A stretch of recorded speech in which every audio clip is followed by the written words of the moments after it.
Hey everyone, SigmaRaven here, aka Big Mood. Happy FEE3 everyone, Today, the DICE trailer is going to be a sort of stream of consciousness, developer's insight type video. I'm basically just going to yap about the development process of DICE, and unlike my previous trailers, there will be no actual trailer at the end of this one. The entire reason I'm doing this is because I don't want to record a trailer this year, splice footage, all that jazz. So if that's what you're here for, you can either go check out the previous DICE trailer, or you could just close the video now. I mean, I'm not going to waste your time. Otherwise, I recommend, putting this on the background, doing some chores or something. Yeah. So, DICE Emblem, right? I got this idea, basically, as it said in the thread initially. I saw a bunch of community posts where people were just being absolutely deranged, And some of them had weird topics to begin with, but then there was this one that was like characters with glasses. And you would think that's a fairly normal topic, but no, people were going off in that thread, just absolutely wild.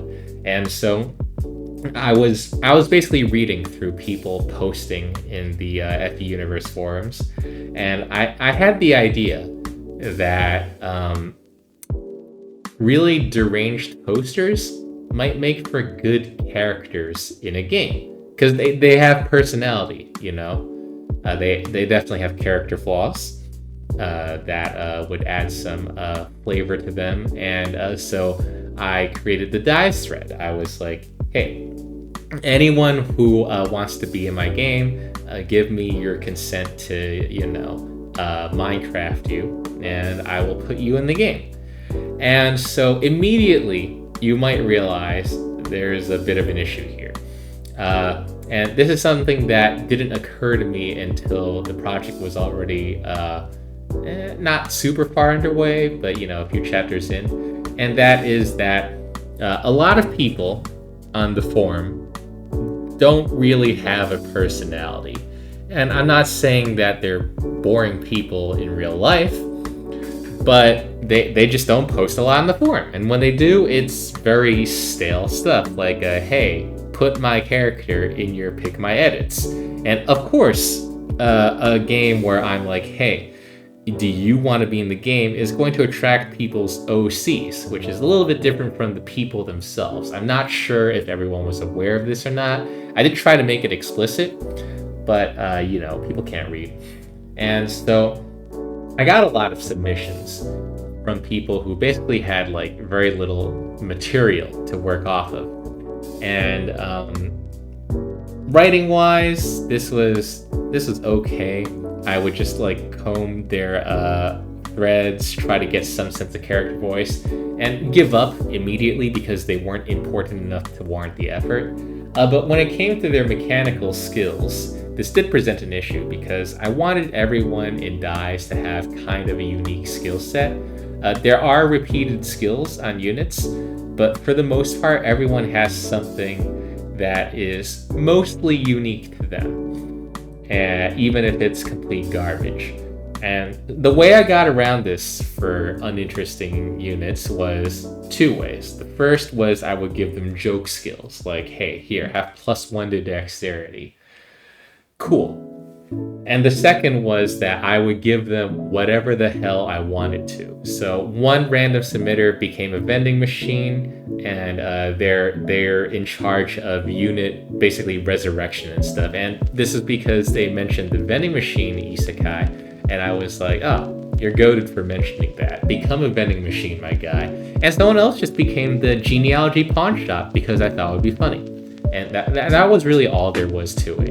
I didn't have to do anything more because ultimately I am the creator here. It is I who shapes these people in the public consciousness now. And something funny that came out of that was that among people who played DICE in its initial release, work in progress, just 4 or so chapters in, the forum user Computerhead became pretty popular because one of the many mechanical mockeries of Fire Emblem dies is that your entire inventory weight counts towards your weight, not just your equipped weapon. And if you're over encumbered, you lose the ability to move. And so for Computer Head, one of the earliest implemented no-names, essentially, I was like, all right, I'm going to give him a skill that lets him move one space and then act. And in exchange, this guy's also going to be a 20 defense armor unit that joins in Chapter 1 that's so weighed down by his inventory, he can't move. And I was like, okay, this will be a funny joke.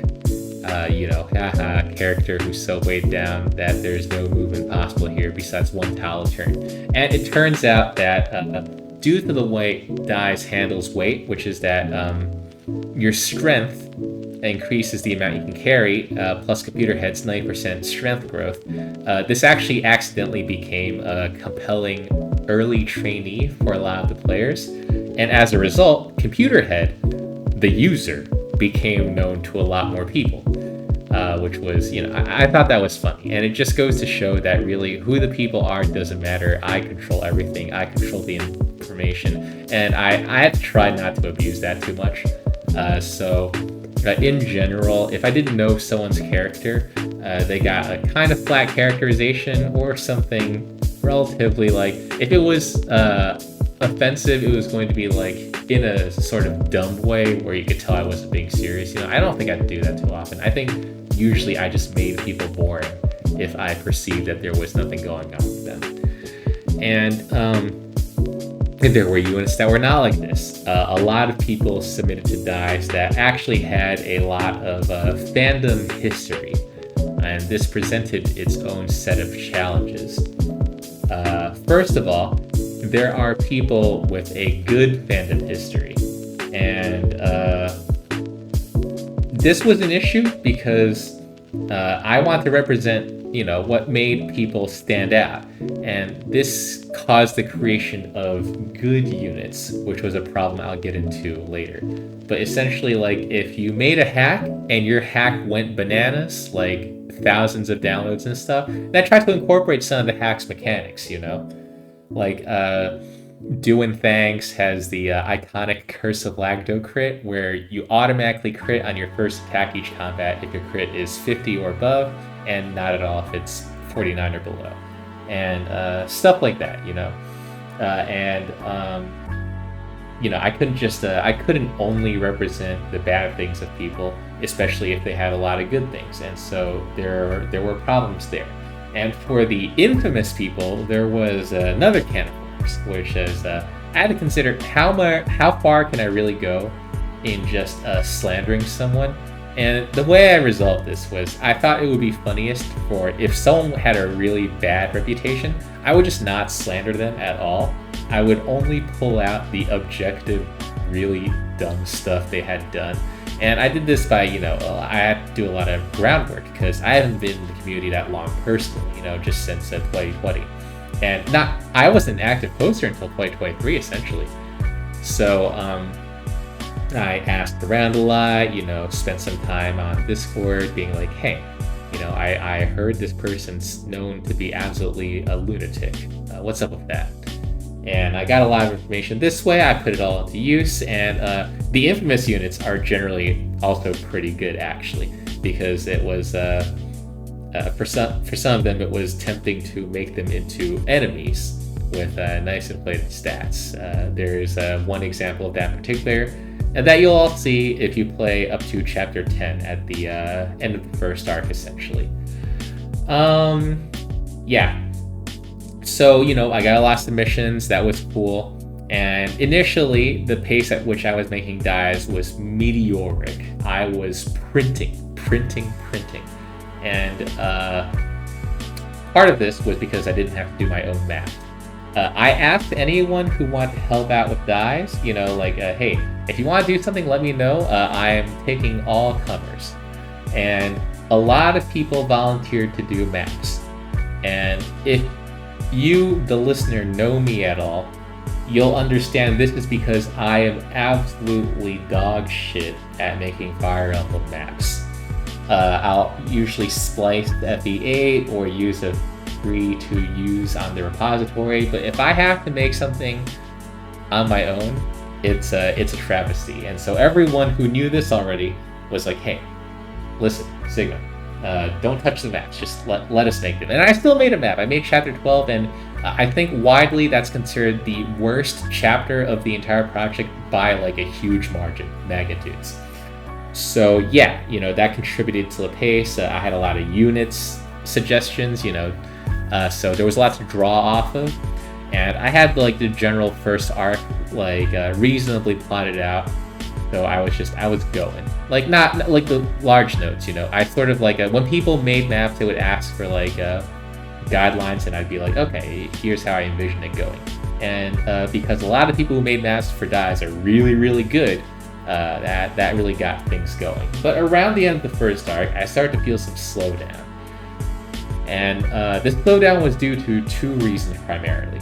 The second reason is that I wanted to make Dies as hard for myself to finish as possible, and we'll get back to that. But the first reason is I started to get a lot of suggestions from people, and it was at this time that I learned the unfortunate truth, which is a lot of people in the community are not really funny. And if you look at threads or just message chains in either the forum or Discord about writing advice, a topic that comes up frequently is, how can I improve so-and-so? And a response that comes up frequently is that actually writing is subjective, and you don't need to do this or that because there will be someone who likes your unlovable turd. And comedy, is a subset of writing. I mean, not entirely, there's like more timing and stuff, but it essentially like the same principle applies. Like a lot of people, I think, are mistaken in thinking that, well, if a joke lands for me, it lands. And this is really not true. This came with two flavors for Dies. And the first flavor was just people who were totally unfunny. They would be like, include this, and I would be like, why? There is nothing funny about that. And so these people chafed me. I was able to roll them off, though. It was like, I sort of knew it would be like this. I mean, you figure the average person submitting to Pick My Edits does not have a lot going on up there. So it's like, it's whatever, But the second thing was people who are funny, but in ways that are not like genre appropriate to Dies. And this is sort of a larger, I think, thing you have to consider as both a giver and receiver of feedback. Projects have aims. And if you don't understand these aims, or if you as the creator take feedback that goes against these aims that you yourself set, you're going to end up with a project that loses some identity. And this happened to Dies, so I'll get into that. But, Dies has the identity of being a little bit hostile, like I'm making fun of people to their faces. I'm asking them to participate in being made fun of. And so the gameplay, at least initially, kind of reflects that. It's a little hard, as my stuff tends to be. It's a little chafing. And so I would get a lot of jokes that were sort of like, they weren't really like in line with that, like people would suggest like maybe funny mechanical like buffs and stuff that were just like, sort of like good, or like line references that like were kind of either too inside jokey, or that were just like they're maybe like good one-liners, but like they don't fit into the vibe of like it's an isekai but everyone's miserable, and so for a lot of this feedback it was kind of hard to take it, because I wasn't really sure what to take and what to throw out. And unlike with people who just make terrible suggestions, I can't just go up to this person and say, shut up, you're unfunny, because they're not. They're just not perfectly aligned with like the vibe I'm trying to give off the project, so I just sit there and take a lot of that. And so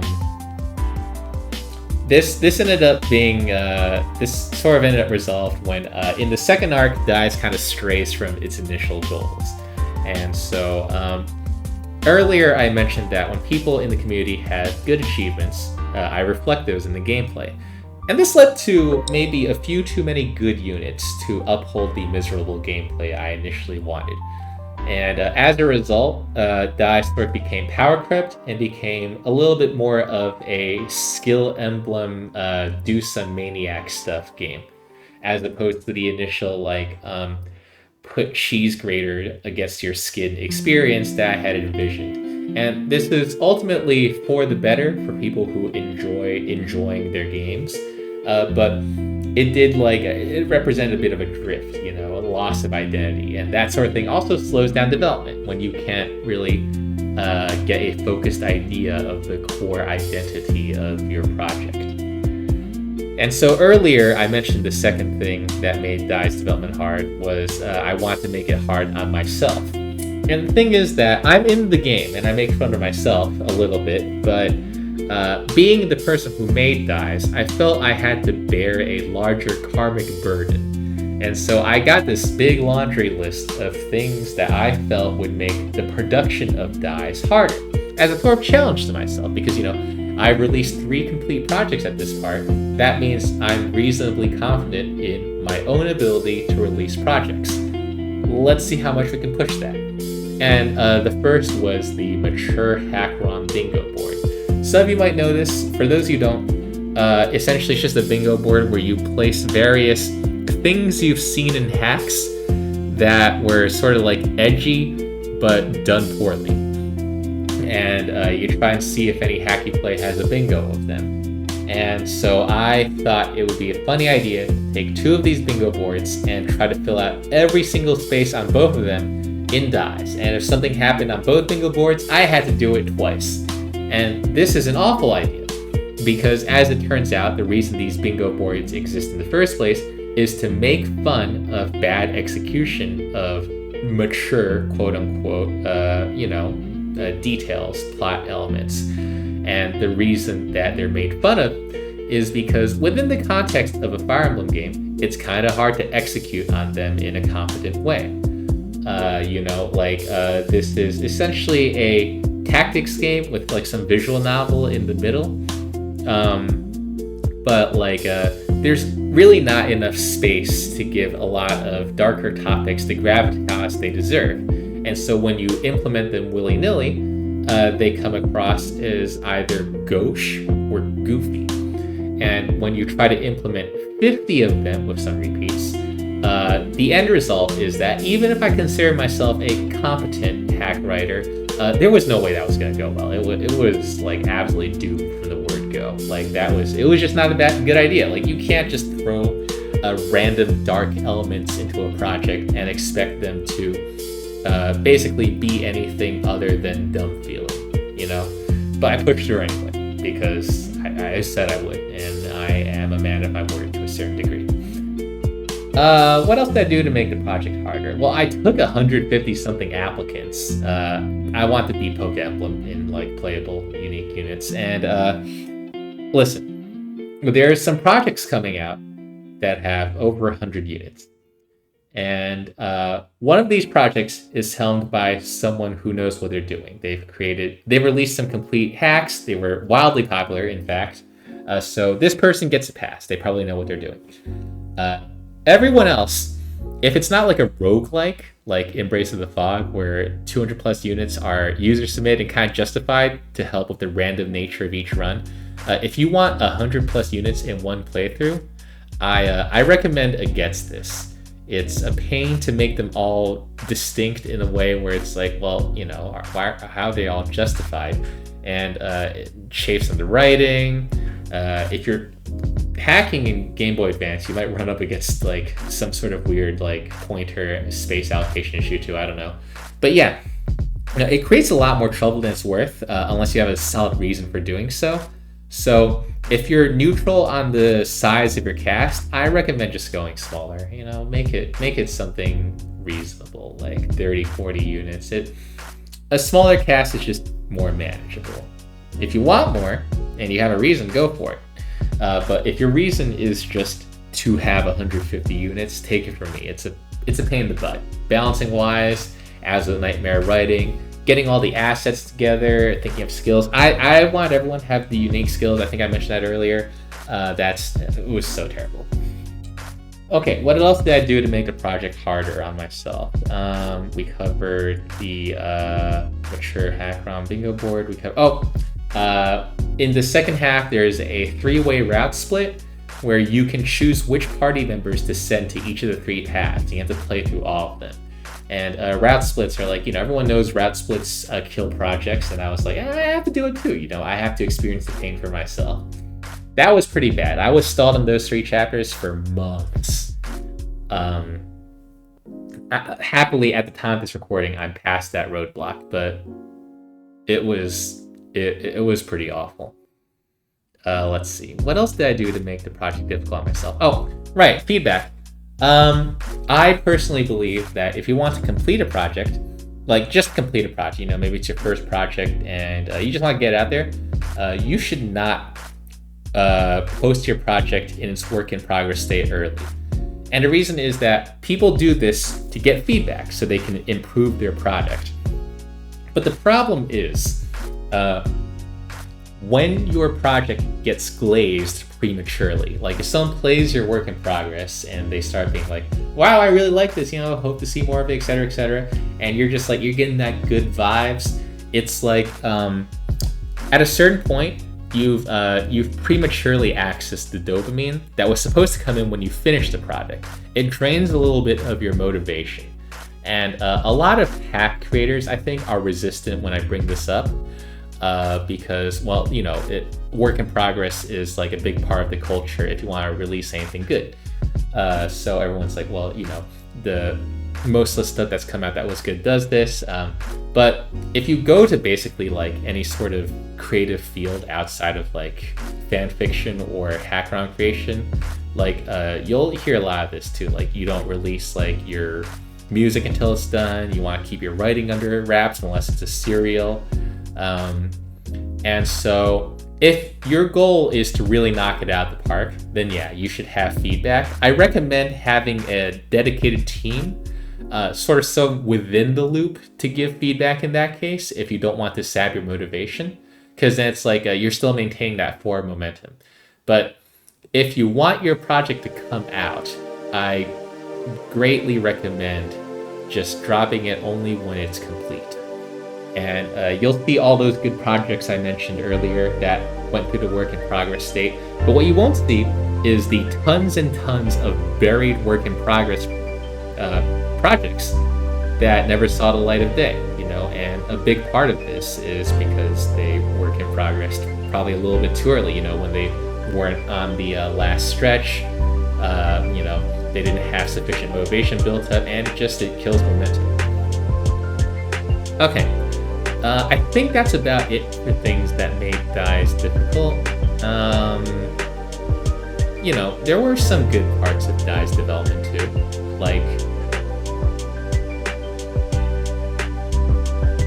So yeah. Anyway, thanks for listening for so long. I hope you all enjoy the rest of FEE3. Quick reminder, if you're playing the game, just extract it and double-click the exe. Windows will flag it as malware, and it's up to you to decide if you want to trust me or not, because ultimately, when it comes to LT games, you're getting EXEs from people you met on the internet. So if you don't want to, go play a hack. It's fine, I understand. But otherwise, just be like, yeah, Windows Defender, I get it, and then click don't show to scan, whatever, and just go on with your day. I promise there's no malware. Yeah. That's about it. See ya.